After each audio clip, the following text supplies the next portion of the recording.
Welcome to McKola TV. This is a little video on what is going on at Manchester United at the moment. Yes, it's the international break at the moment, so I wanted to sit down with you guys and have a little chat on just what's going wrong. Because the season started ever so well. The season started great for Manchester United. We were all full of confidence. We were all expecting United to be challenging for trophies this season.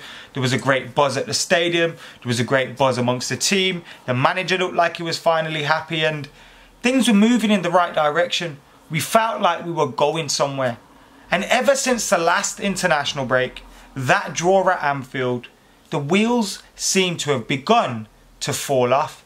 Now, if you look at our results, if you just look at our results, if you look at our form, if you were to look at them on paper, you'd think they've dropped points here and there, lost against Chelsea, drew against Liverpool.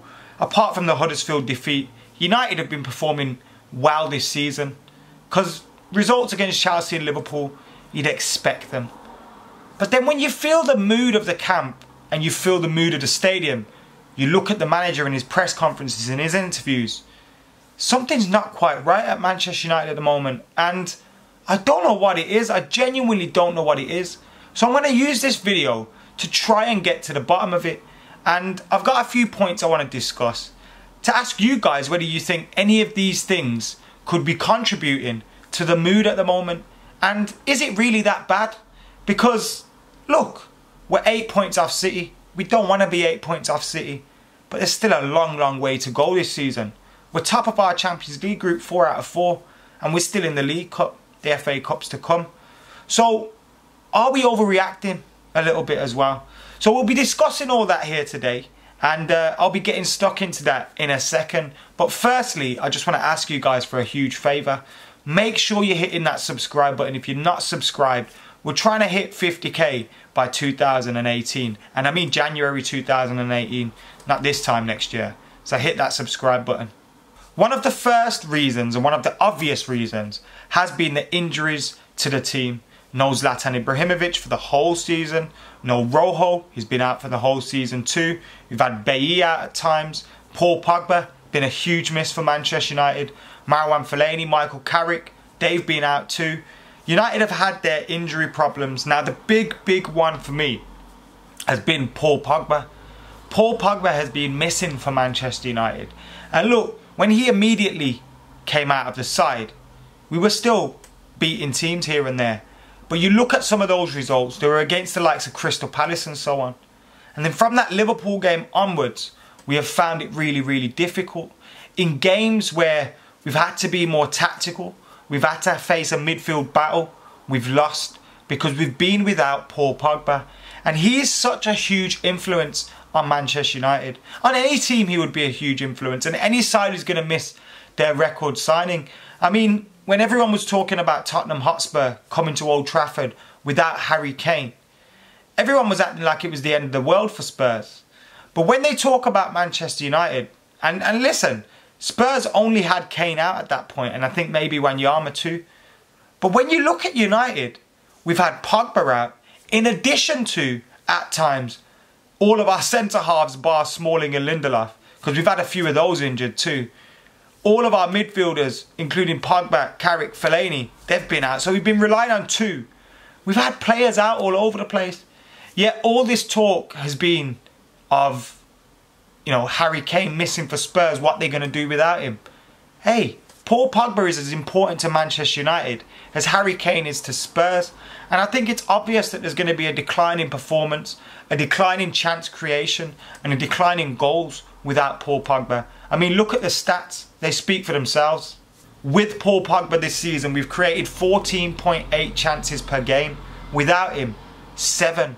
That's more than halved goals. With him, we've scored 3 a game. Without him, 1.6. That shows you the influence that Paul Pogba has on his team. And it's not just Man United's team that's suffered without him too. My fancy Premier League team has as well. The injury to Paul Pogba, Fellaini, Henrikh, has left us super light in the midfield area. Now we know Jose Mourinho likes to have the option of playing a 2 or a 3. Now with only Matic and Herrera really available, we've only ever been able to play a 2. Now this is the two of Herrera and Matic, who before this season hadn't played together. Earlier in the season, Herrera wasn't being selected, he was coming off the bench. So Herrera has been thrown into the team alongside Nemanja Matic, who's been playing very well this season. Has probably been one of our better players this season. But Herrera's been thrown into the team alongside a midfielder he's not used to, so he's learning how to play alongside. And in maybe tactical situations that aren't ideal to the games that we are facing. When we play Liverpool, when we play Chelsea, and we've got two in midfield, is that really enough? Coming up against these midfields, coming up against these teams that are playing often three in midfield and trying to battle. Now Herrera's form has also been taking a dip. Now I feel that's partly to do with what I've just mentioned, but also players go through dips in form. Herrera was one of our best players last season. One of our best players last season. And to see some Manchester United fans turn on him is a little bit unfair. So if we look at the stats from Ander Herrera between last season and this season, now I've made it per 90 minutes, so it's relevant, and you know he's always played more minutes last season than he has this season, so it's per 90 minutes. Now if you look at that, successful passes have dropped, key passes have dropped, chances created have dropped, tackles won's dropped, tackles lost has increased, aerial duels won, that's dropped, interceptions has dropped, and clearances has dropped. Now that comes down to Herrera. He too needs Paul Pogba alongside him. He too was having that influence of Paul Pogba alongside him last season, which was allowing him to flourish and do things. But now he's got more jobs to do. Now Ander Herrera has to not only make interceptions, clearances and tackles, not only provide that energy in the midfield, but then he also has to provide the ball to the likes of Mkhitaryan, Martial and co. And I think we've seen Mkhitaryan's form take an almighty dip as well. Lukaku's form, no goals for Romelu Lukaku in 6-7 games. Comes down to Paul Pogba. If you look at the midfield, we're playing with a flat two, Matic and Herrera. And then we've almost got Mickey, Martial, Rashford, Lukaku, whoever, up the pitch. 30-40 yards in between them. Now Paul Pogba is usually the one to cover those yards, to bring the ball from midfield to attack, from defence to attack, to bring the ball forward quickly. We've seen how quickly he gets forward. So again, the form of these players, Herrera, Mkhitaryan, has dipped. I don't think people need to get on their cases. They'll find good form again. But again, that influence of Paul Pogba looming over Manchester United. Jose Mourinho has also been very, very weird recently. From talking about a move to Paris Saint-Germain, from talking about the fans booing or whatever we were doing to Romelu Lukaku, which didn't happen. No one has booed Romelu Lukaku. Nobody. So you got that, PSG, him taking hits at players here and there. And it's all gone a little bit weird with Jose Mourinho. And I don't know why. Is he unhappy with the board? Is he unhappy with not being offered a new contract? Is he unhappy with his players? Is he unhappy with the summer transfer window? Is he just unhappy because he knows we're missing an awful lot of players and there's not a lot he can do? I don't know. But these are kind of signs of the things that we feared from Jose Mourinho. The backbiting, the taking on his own players for no reason whatsoever. Taking on the fans, no reason whatsoever. Doesn't make sense. He don't need to be going after the fans. We're on his side. We've got his back. He doesn't need to go after the players. We need those players. We need to be focused, man, on what we've got to do here. And I think Jose being weird could play a huge part in that. Because it's a weird mood. And I think it may all come back to the manager. Because it's the manager who's kind of started this weird vibe. Could it be to do with his fraud case, which he had last week? And now that's gone. Maybe he'll be a little bit more relieved. Is it to do with the media? Is he fed up with them?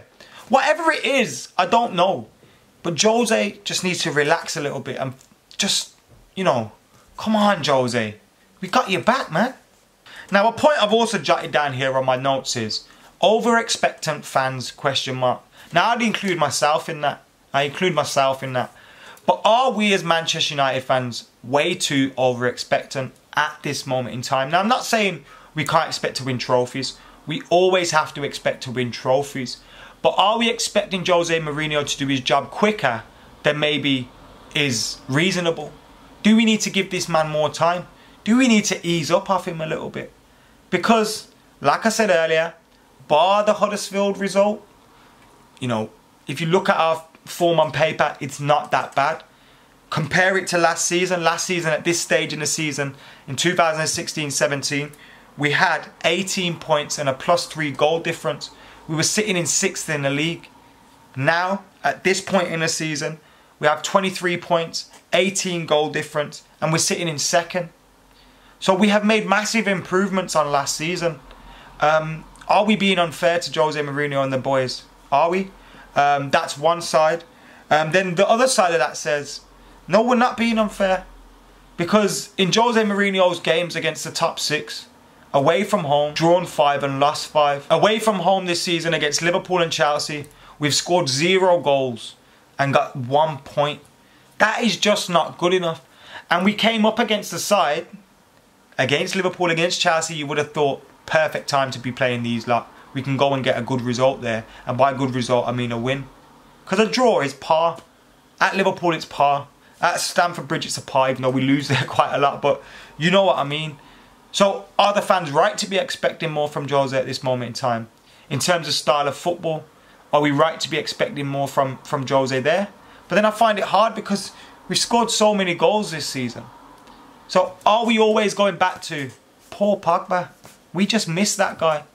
Is Paul Pogba that influential to the team that he's affected Jose Mourinho's mood? He's affected the players' form around him. He's affected the fans' mood and everything else. Well, I don't think it's that simple. I think it's a mixture of all the things that I have mentioned today. I really do think it's a mixture of that. Obviously, Paul Pogba is one of the big ones. And to conclude, I think the team have to make sure we don't fall further behind. We can't be feeling sorry for ourselves. We can't let this negativity fester. Jose Mourinho has already said in this international window, you know, we're going to get our injured players back. Pogba, Zlatan, Rojo could be back. Great news for Man United. Great news. We got winnable games after this international break. Let's use these games, use the injured players coming back, use the international break to flush away all these negative vibes, and let's get a reaction, because we can't afford to drop more points behind City. Because at this moment, it's not over. It's far from over. People writing us off and all that. Shut up. But if we continue to play like this and we continue to let this negativity linger, then we will continue to drop points and drop further behind. City will have a bad patch, but we've got to make sure they're not too far clear when they do hit that patch, because then it will be really, really hard to catch them. But it's not over, and all this negativity needs to stop, man. It really does need to stop. United have been improving under Jose Mourinho. Now we've hit a little bit where we've kind of gone flat, but we need to pick it up again. We really do need to pick it up again, because we've got all the tools there at our disposal. We've missed Pogba, we've missed injured players, we've had some bad results, but we're Man United and we need to bounce back now. And that's the key thing, because it's not all over by any means. And there's a lot of negativity after that Chelsea game. I felt it. I really did feel it. But I think we all need to calm down a little bit as well and just relax. And remember where we were this time last season. Remember where we're going. Remember this isn't a short-term thing. Although Jose's not making the great sides at the moment. But this isn't a short-term thing. This is only 18 months or whatever into Jose Mourinho's term as manager. We have to give him time. We have to give the players time. And we have to be a little bit realistic as well. But I do agree with some of the concerns, like I mentioned earlier. I do agree. I'm not saying, oh, you're all stupid and you all just need to get behind the manager. I do agree with some of those things. But I think it's just time that we don't let this season slip away from us before it's too late. Anyway, let me know what you guys think. Get your comments in the comment below. Make sure you subscribe, like and share. For now, I'm McKola. I'm out of here.